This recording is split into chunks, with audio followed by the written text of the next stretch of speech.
Welcome to Hennett Minutes. I'm Greg Hennett. Today's message is the greatest power on earth. Our text is Daniel 10, verse 12 in the New American Standard. This is what an angel said to Daniel upon his arrival. Do not be afraid, Daniel, for from the first day that you set your heart on understanding this and on humbling yourself before your God, your words were heard, and I have come in response to your words. Now listen to these phrases that I select. From the first day your words were heard, I have come in response to your words. Again, in response to your words. Think about this for a moment. Daniel was a man of God and a prophet. He heard from God regularly by dreams or visions or the still small voice of God speaking in his heart, or times from angels visiting him with messages. So he wanted to know what would happen to his people in the last days. It was a very important issue, so he set himself to pray, and he also fasted. He describes his partial fast in Daniel 10 in the opening verses. But as he prayed, no answer came. By any means, he did not know what the answer was. He did not know yet what would befall his people in the last days. Now, I'm sure he was tempted to quit, but not Daniel. No, he persisted, both in his prayers and in his fasting. Now, after 21 days of this, 3 weeks, then the angel arrived with this wonderful explanatory message, and he understood that his prayers had been heard from the very first day. This is a wonderful revelation. Think about this. Daniel's words on earth, his specific prayer request, the very things that he thought and expressed in his request to God. Very specifically, these words on earth caused a response from heaven.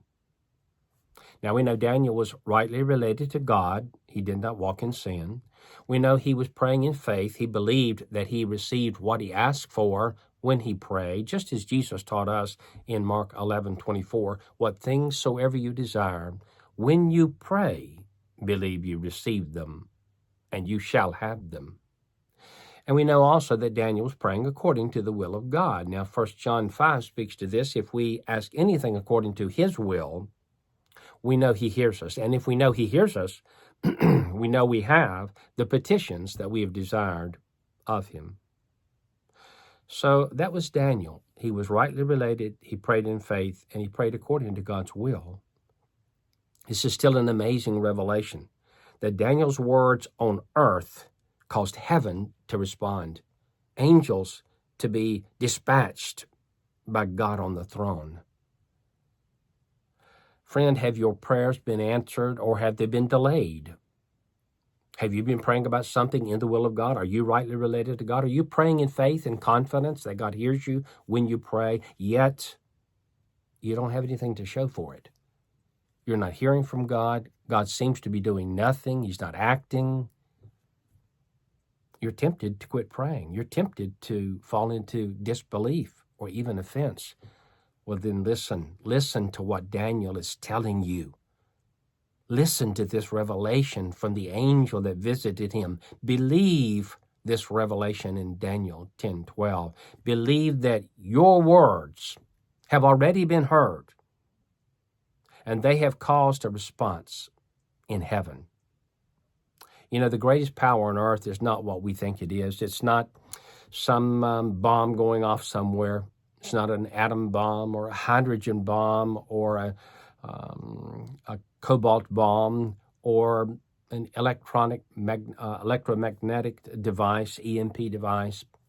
No, these are not the greatest powers on earth. The greatest power on earth is when a humble Christian, the humblest Christian, who's rightly related to God and who believes that God answers prayer and who prays according to the will of God, goes into his or her prayer closet and there talks to God and makes requests according to his will, and realizes, just as in the case of Daniel, that from the first day that they pray, their prayers have been heard, and heaven is responding. That's the greatest power on earth.